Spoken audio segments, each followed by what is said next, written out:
The clock of sand, where time flows differently. Lucas walked on the empty beach. The sun was going down. It was his last day of vacation in this small town. Tomorrow he would go back to the big city, to his small apartment and boring job. This made him feel sad. "I wish I could make time stop," he said to himself as he watched the waves touch the shore. "Or at least make these days last longer." The wind moved his hair as he walked alone. The beach was empty except for some birds and something shiny in the distance. Lucas looked closer. An object was shining in the orange sunset light, half buried in the sand. He walked over and knelt down to look at what seemed to be an old hourglass. It had a bronze frame with strange symbols that seemed to change when he tried to focus on them. "What a strange thing to find on a beach," he thought, picking up the object carefully. The sand inside the hourglass was not normal. It glowed with blue and silver colors, like tiny stars were trapped inside the grains. Lucas was very interested. He turned the hourglass over. The sand began to fall, but in a strange way. It seemed to float slowly, like it was in slow motion. And then, something even stranger happened. The world around him began to change. The sunlight, which was setting, began to rise again in the sky.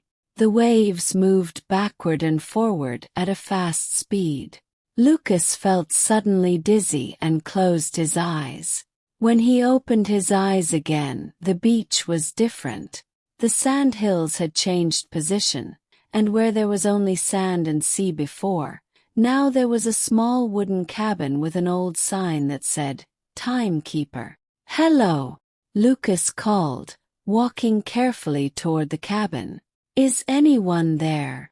The cabin door opened with a creaking sound, and an old man with a long white beard and eyes as blue as the ocean appeared.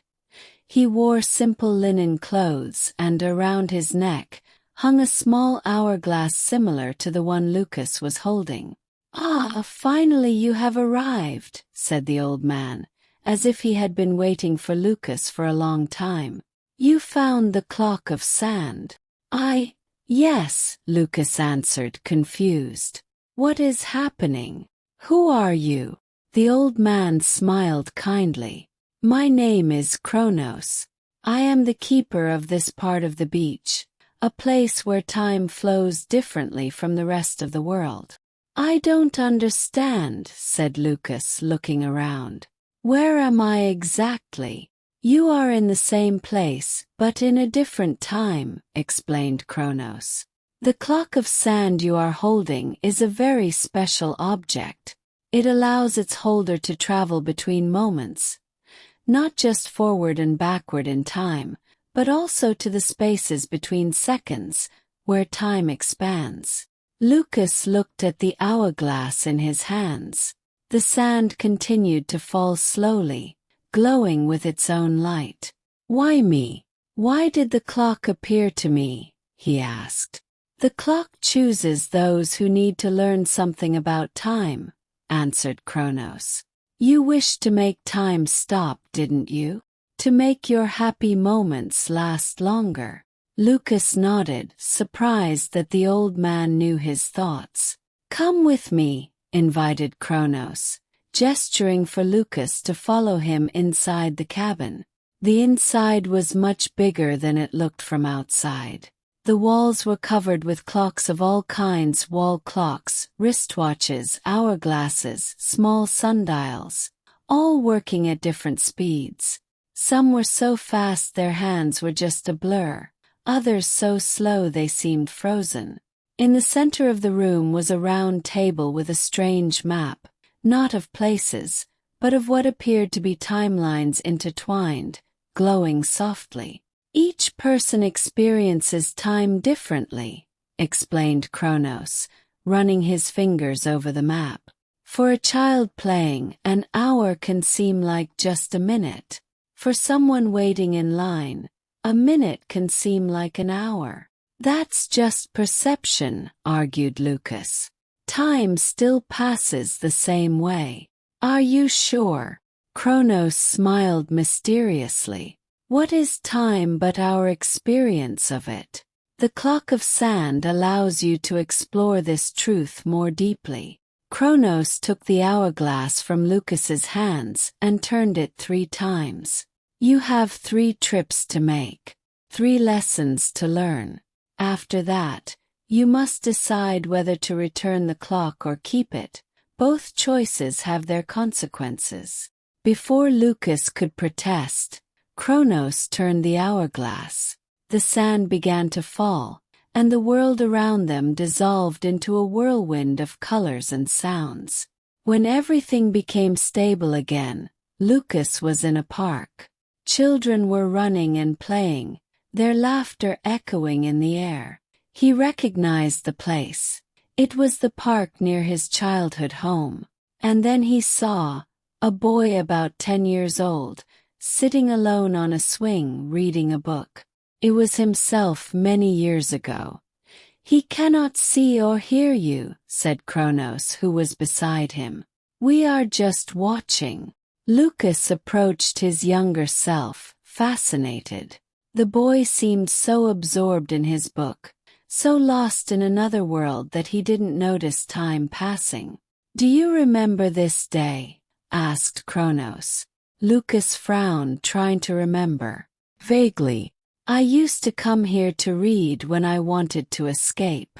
Watch how time passes for you at this age, instructed Kronos. As they watched, the sun moved across the sky at a fast pace, but the boy barely moved, occasionally turning a page, completely immersed in his reading. Hours seemed to pass in minutes. When we were young, we could make time expand naturally, explained Kronos. Through imagination, play, deep focus. You had this gift, but you lost it as you grew up. Before Lucas could respond, Kronos turned the hourglass again. The world spun, and they found themselves in a gray, dull office, the office where Lucas worked. There he was, a few years older than the present, sitting in front of a computer screen. His face marked by lines of stress and boredom. He constantly checked the clock, sighing as the minutes dragged on. This is your future if you continue on your current path, said Kronos softly. Watch how time passes here. For this older Lucas, each minute seemed to drag painfully.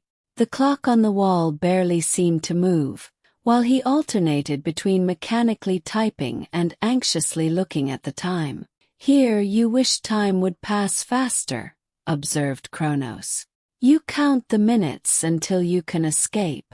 Lucas felt a knot in his stomach as he saw his future self, so visibly unhappy, so trapped in an existence he clearly despised. I don't want this to happen, he murmured. Then learn the lesson of the clock, replied Kronos, turning the artifact for the 3rd time. The world spun again, and this time they appeared in a place Lucas didn't recognize. A small house by the sea, simple but cozy. Through the window, he could see a middle-aged man himself, once again sitting on a porch painting the sunset.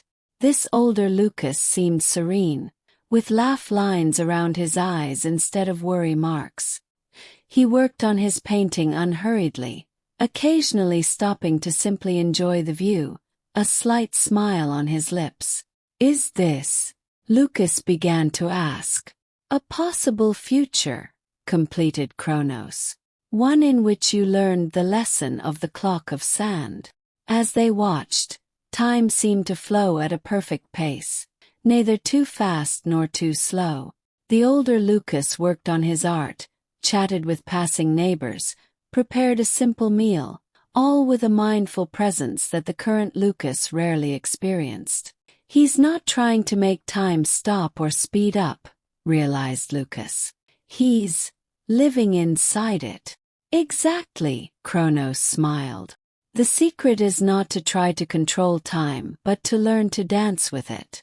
When you are fully present in the moment, time naturally expands. When you are always longing for the next moment, or stuck in the past, time becomes your jailer. Lucas observed his possible future self for a few more moments, noticing how at peace he seemed, how he seemed to inhabit each moment completely. "Our last stop," announced Kronos, and the world spun one last time. They were back on the beach where it all began, but the sun was rising now, not setting. Kronos's cabin had disappeared, and they were alone on the sand. "The 3 trips are over," said Kronos, handing the clock of sand back to Lucas. "Now you must choose. You can return the clock to me, go back to your exact time and continue your life as before, with only the memory of this experience to guide you. Or you can keep the clock and learn to use it, not to escape time, but to find the spaces between moments where life is richer." Lucas looked at the clock, the blue-silver sand still falling gently. "If I keep the clock, what will happen? You will return to your time, but with the ability to find these expanded moments when you need them. The clock cannot truly stop time, nothing can, but it can help you find the eternity that exists within each moment." Lucas thought about the gray office, the man he could become, counting the minutes of his life instead of living them. Then he thought about the other future, the serene man painting the sunset, present in each brushstroke. "I want to learn," he finally said. "I want to keep the clock." Kronos smiled, his blue eyes shining like the ocean at dawn. "A wise choice. Remember, the true power of the clock is not in manipulating time, but in helping you see that time is more flexible than you imagine. The way you experience it is in your hands." "How do I use the clock?" asked Lucas. "When you feel you need to expand a moment, to fully appreciate it, to find clarity, to simply be, hold the clock and breathe with the rhythm of the sand. Don't try to control it. Dance with it." Kronos put his hand on Lucas's shoulder. "It's time for you to return. Remember what you learned today." "Will I see you again?" asked Lucas. The old man smiled mysteriously. "Time will tell. Now close your eyes." Lucas obeyed, feeling the sea breeze on his face. When he opened his eyes again, he was alone on the beach, the sun setting exactly as it was when he found the clock. Kronos had disappeared, but the clock of sand remained in his hand, the blue-silver sand glowing softly in the twilight. Lucas carefully put it in his pocket and began walking back to his hotel. Tomorrow he would return to the city, but something had changed. He would no longer try to make time stop or pass faster. Instead, he would learn to dance with it, to find the eternity hidden in each moment. As he walked, Lucas noticed the sky painted in shades of orange and pink, heard the rhythm of the waves, felt the sand between his toes. And for the first time in a long time, he didn't think about tomorrow or regret yesterday. He was simply here now, and somehow this moment seemed infinite.